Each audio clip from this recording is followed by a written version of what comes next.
बहुत अच्छी बात है कि प्रधानमंत्री जी फाइनली इतने दिनों और महीनों बाद इस बात पर बोलना चाहते हैं। बट मैं उनसे ये संदेश देना चाहूँगी कि सिर्फ बोलना काफ़ी नहीं है, आपको करना भी पड़ेगा, क्योंकि 2024 में जो पेपर लीक हुए थे उसका जो एलिजेड मास्टरमाइंड थे वो रिलीज़ हो गए हैं बेल पर। वो अभी भी कस्टडी में है, लेकिन बाकी जो उन्होंने काम किए हैं उस पर। सो आप अगर ये इसी वक्त इस वक्त यही होने वाला है तो आप रहने दीजिए। एक छोटा से बच्चे का रील है इंस्टाग्राम पे जो बहुत वायरल हो रहा है, वो काफ़ी डट कर, जो स्टाफ है गवर्नमेंट स्टाफ, उनको वो बोलते हैं कि अरे करवा देंगे, तो बोलते हैं करवा देंगे नहीं, करवा दीजिएगा। तो यही मैं उनसे कहना चाहूँगी, स्कीम बनाना आसान है, इम्प्लीमेंट करना मुश्किल है, तो आप उसके ऊपर जोर दीजिए।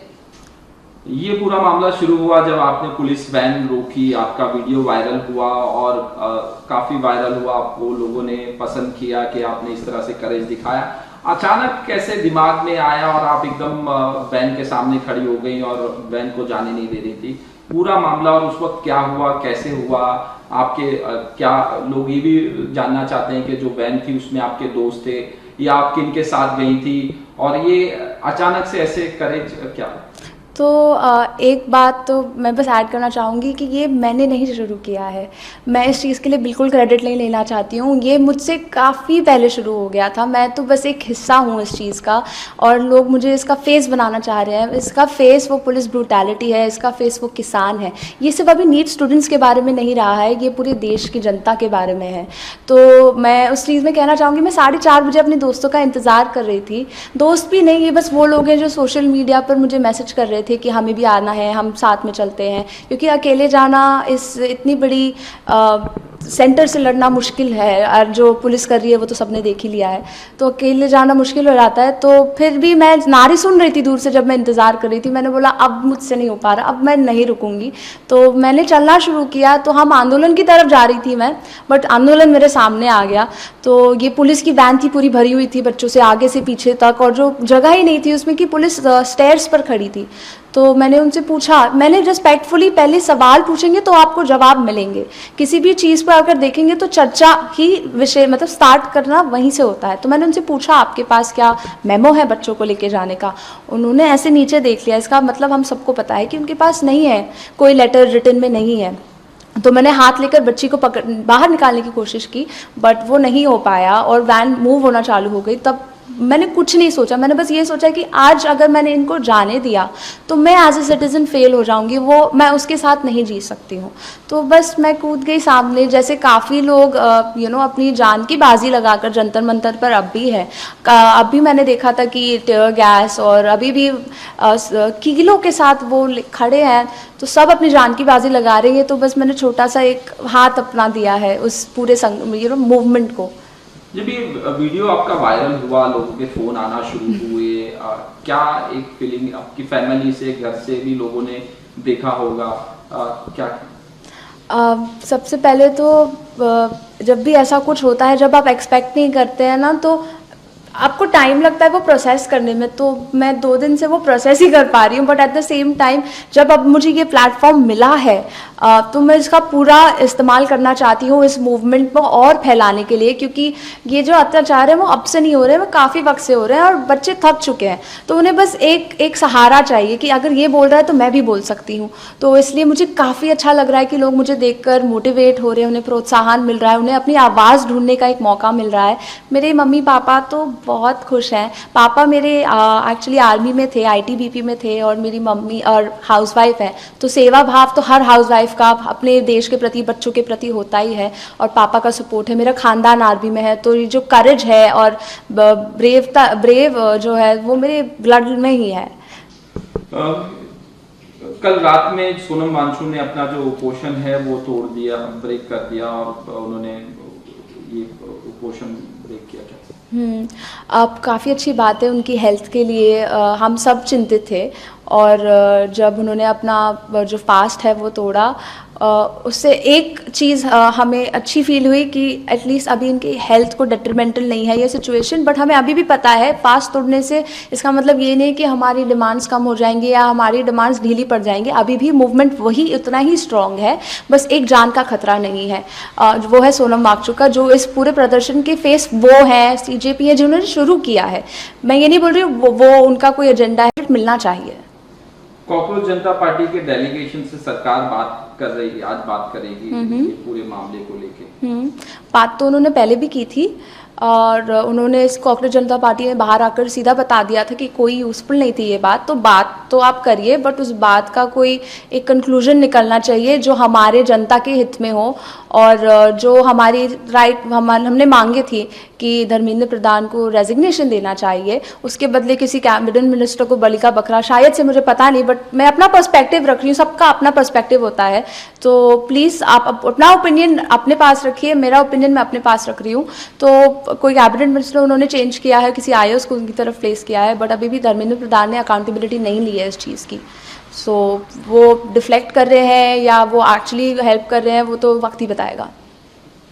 ये पूरा मामला हुआ, आपका वीडियो वायरल हुआ, सब हो रहा है, मैसेज आ रहे हैं आपसे, लोग फोन पे बात कर रहे हैं, मीडिया आ रही है।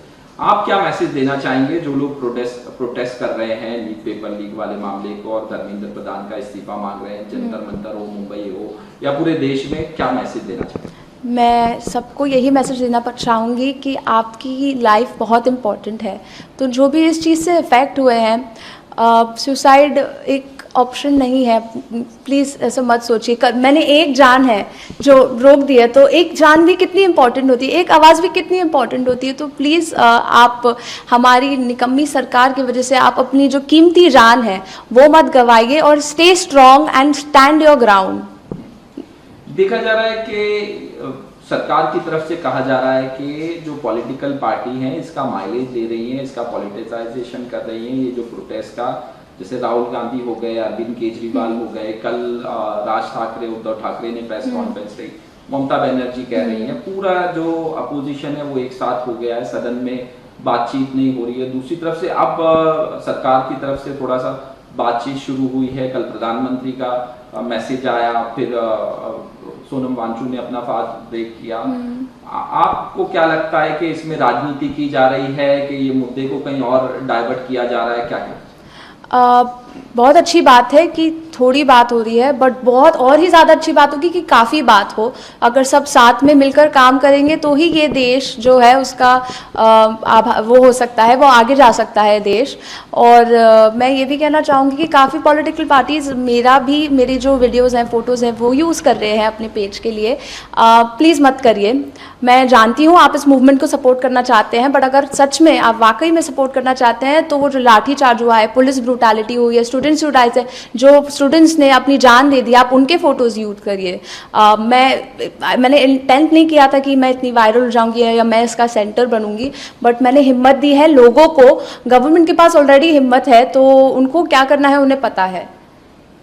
जैसे अभी प्रोटेस्ट चल रहे हैं जंतर मंतर पे भी, यहाँ मुंबई में भी चल रहे हैं। 26 तारीख को तिरंगा यात्रा होगी, उसमें ये कहा गया कि कोई पॉलिटिकल पार्टी का झंडा नहीं आएगा, लेकिन नेता आएंगे, तिरंगा झंडा इस्तेमाल होगा। क्या आप वो प्रोटेस्ट में जुड़ेंगी और जो प्रोटेस्ट अब हो रहे हैं उनमें भी जाएंगी क्या? जब हम किसी भी ऐसी प्रोटेस्ट के बारे में बात करते हैं तो हम स्टूडेंट प्रोटेस्ट के पहले उस पार्टी का नाम लगाते हैं, भले ही वो इतिहास के सही साइड पर आना चाहते हैं और वो अपनी आवाज़ दे रहे हैं, बच्चों को हेल्प कर रहे हैं, बट फिर भी वो एक पॉलिटिकल पार्टी ही है। तो अगर मैं वहाँ जाऊँगी तो लोग, ऑलरेडी मुझे हेट मैसेजेस तो आ रहे हैं कि तुम्हें ख़रीदा गया है और तुम अपने फेम के लिए आई हो, तो मैं घर पे बैठकर ईमेल भेजूंगी और सारे प्रोटेस्ट में लोगों से खड़ी होंगी, रीपोस्ट करूंगी, शेयर करूंगी। और यूएन का हाई कोर्ट, सुप्रीम कोर्ट और यूएन को तक मैंने ईमेल किया है। और ये जो मेरा तिरंगा जो उन्होंने बोला है, मैं कल से मैंने सुबह भगवा पहना था, रात को सफ़ेद पहना था और आज मैंने हरा पहना है। तो ये हरा किसी रिलीजन का नहीं है और भगवा किसी पार्टी का नहीं है, ये हमारे तिरंगे के कलर्स हैं। और ऐसे ही मैं अपनी सॉलिडारिटी दिखा रही हूँ मूवमेंट के लिए। आप कह रही हैं कि मुझे आपको मतलब मैसेज आ रहे हैं कि आपको खरीदा गया, कुछ ऐसा मैसेज, धमकी भरा मैसेज कि नहीं ऐसा है, ये है, और कुछ मतलब ऐसा कोई धमकी भरा मैसेज या कुछ आपको आया हो? लकीली अभी तक तो नहीं आया है, बट जो लोग हैं जो थोड़ी भी बुरे शब्द यूज़ कर रहे हैं ऑनलाइन मेरे खिलाफ, मैं देख भी नहीं पाती हूँ। और आप देखोगे ना तो उसके अंदर 10 नीचे और कमेंट रिप्लाई होते हैं। जो लोग मुझे सपोर्ट कर रहे हैं ना वो वहाँ आ जाते हैं और वो उनसे बोलते हैं कि they already are taking a stand for me, और मैं अपना काम कर रही हूँ। प्लेटफॉर्म मैं शुक्रगुजार हूँ कि मुझे ये प्लेटफॉर्म मिला है, और मैं ऐसे लोगों पर अपना टाइम ज़ाया नहीं करना चाहती हूँ। और अगर मुझे ख़रीदा गया होता तो मैं हुडी पहन के, कैप पहन के ऐसे नहीं होती। मैं, सबको पता है कोई ख़रीदा जाता है, वो जो पुलिस अफसर हैं जिन्होंने दिल्ली में, जो महिला अफसर हैं जिन्होंने दिल्ली में अपना इंटरव्यू दिया था, देखिए मतलब वो कैसे बात कर रही हैं। तो अगर आपको थोड़ा भी लगता है कि मैं गलत हूँ या मैं खरीदी गई हूँ, तो आपके पास आवाज़ है, आपके पास प्लेटफॉर्म है, आप सही चीज़ के लिए खड़े हो। किसी को क्रिटिसाइज़ करना बहुत आसान होता है, बट आप खड़े होकर दिखाइए मुझे। आपने वैन रोकी, आप कह रही थी पुलिस वाले कह रहे थे कि मैडम आगे जाके छोड़ देंगे, और क्या प्रोटेस्ट में पुलिस वालों ने क्या कुछ लाठीचार्ज, लोगों को पकड़ रहे थे, क्या देखा जब यहाँ प्रोटेस्ट मुंबई में हो रहा था? मेरे सामने तो उन्होंने नहीं किया। अगर मेरे सामने किया होता तो जैसे वो एक लड़की है जो ऐसे खड़ी है लोगों को लेकर कि अगर लाठी मारनी तो मुझे मारो, उनको मत मारो, तो वो उसने काफ़ी साहस दिखाया है उस लड़की ने। और जो लोग हैं काफ़ी, सॉरी आपका सवाल क्या था? मेरा ये कहना कि आपके सामने जो पुलिस ने लाठीचार्ज किया नहीं किया, लेकिन फिर भी पुलिस वाले बोल रहे थे कि आगे जाके हम मैडम छोड़ देंगे, और आप वैन के आगे खड़ी थी, नहीं जाने दिया। और क्या हुआ फिर? आप हटी, वैन आगे गई, या वैन छोड़ दिया लोगों को जो वैन में थे? अगर आप बॉम्बे से हैं तो आपको पता है कि अगर ऐसे किसी भी व्हीकल के साथ कोई भी ऑल्टरकेशन होता है तो आप अपनी गाड़ी को छोड़ना नहीं चाहिए। तो पुलिस वालों ने अपनी गाड़ी नहीं छोड़ी, वो मेरी तरफ नहीं आए, मैं आगे डटी रही। और मुझे पता है या तो उन्हें मेरे ऊपर से जाना पड़ेगा या तो पीछे ट्रैफिक हो रहा है तो उन्हें बच्चों को निकालना ही पड़ेगा। तो जब ऐसा हुआ तो उसके बाद उन्होंने बच्चों को रिलीज़ किया। ये करीब 30-45 मिनट तक चला, और उसके बाद हम जब दूसरी तरफ शिवाजी पार्क की तरफ जाने लगे तो पुलिस काफ़ी उन्होंने हमारा समर्थन दिया और वो पीसफुली इसको मैनेज करने की कोशिश कर रहे थे। आई नो बहुत सारी रील्स हैं जहां पुलिस वाले जो बच्चों की तरफ अपनी पावर दिखाने की कोशिश कर रहे हैं, बट वो भूल रहे हैं कि हमारे पास हमारे अधिकार है, हमारे पास हमारी आवाज़ है जो काफ़ी बुलंद है। तो ये वीडियो कैसे वायरल हुआ? कौन वीडियो बना रहा था? ये आप तक वीडियो कैसे पहुंचा? या आपका कोई दोस्त बना रहा था? कौन बना रहा था? ये सब मुझे बाद में पता चला, क्योंकि अगर आप वीडियो देखेंगे भी तो मैं मेरा चेहरा कैमरे की तरफ बिल्कुल 1 मिनट के लिए भी नहीं है, ना मैं पीछे देख रही हूँ, मैं सीधा मेरे कॉज को आगे देख रही हूँ, क्योंकि वो मेरी वहाँ मैं उसके लिए खड़ी हूँ।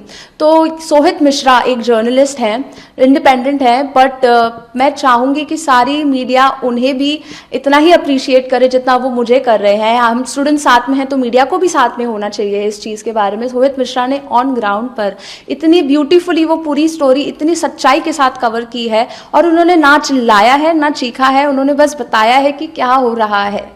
तो आंखों देखी उन्होंने बताई है, जो बहुत ही ब्यूटीफुल है। फिर उन्होंने मुझे भेजा, उन्होंने मेरा इंस्टाग्राम लिया, फिर जो पीछे बच्चे थे मेरे उन्होंने भी रील्स ली थी, तो वो ढूंढ रहे थे मुझे कि ये बैडी कौन है। हम जेनजी बोलते हैं कि बैडी जो गलत के लिए खड़ी होती है वो बैडी हो जाती है।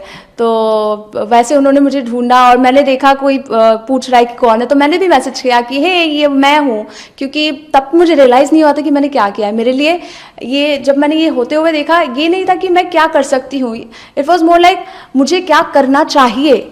तो वो एक मोमेंट था मेरे लिए। उसके बाद आपने देखा कि मैं प्रदर्शनकारियों से जुड़ गई थी, मैं अपने दोस्त का हेयर कट कराने गई थी, तो मुझे नहीं लग रहा था मैंने कुछ एक्स्ट्रा ऑर्डिनरी किया है। लोगों ने मुझे ये एहसास दिलाया कि आपने मतलब कसम से कुछ बात है, आपने कुछ किया है। तो जब भी कोई ऐसे बोलता है तो मुझे गूज़बम्स आ जाते हैं। आज भी जब आपने पूछा अभी तो मुझे अब गूज़बम्स आ गए, क्योंकि जब आपका पर्सपेक्टिव जो आपने देखा, जो लोगों ने देखा वो अलग है, और जो मैं कर रही थी मेरा पर्सपेक्टिव इन बॉडी जो है वो अलग है। क्या ये सब होने के बाद कुछ जैसे लोगों पे पुलिस कंप्लेंट हो रही है, सब हो रहा है, आपको भी ऐसा कुछ, आप कोई पुलिस वाले ने फोन करके आपसे कुछ पूछा, या गवर्नमेंट की तरफ से किसका फोन आया, कुछ ऐसा? अभी तक तो गवर्नमेंट की तरफ से किसी का फ़ोन नहीं आया है, thank God for that. And किसी पुलिस कर्मी ने भी कॉल नहीं किया है। बट मैं 2 रातों से सो नहीं पा रही हूँ यही सोचकर, क्योंकि बच्चों के साथ पुलिस वालों ने ही गलत किया है। जो सिंघम है हमारे वो ही शैतान बन रहे हैं, तो ये शैतानी वो ना करें। और जो बाकी बच्चे बाकी FIRs भी है पेंडिंग, काफ़ी FIRs हैं उन्होंने किए हैं बच्चों पर, वो भी वो क्वॉश कर दें। मैं गवर्नमेंट से ये कहना चाहूँगी कि आप जो कर रहे हो वो अमेजिंग है, बट जो बच्चे अपनी अपने जान को रखकर आपने फिर भी उनके ऊपर FIR किया तो वो आप हटा दीजिए ना, फिर कंटिन्यू करिए अपना काम।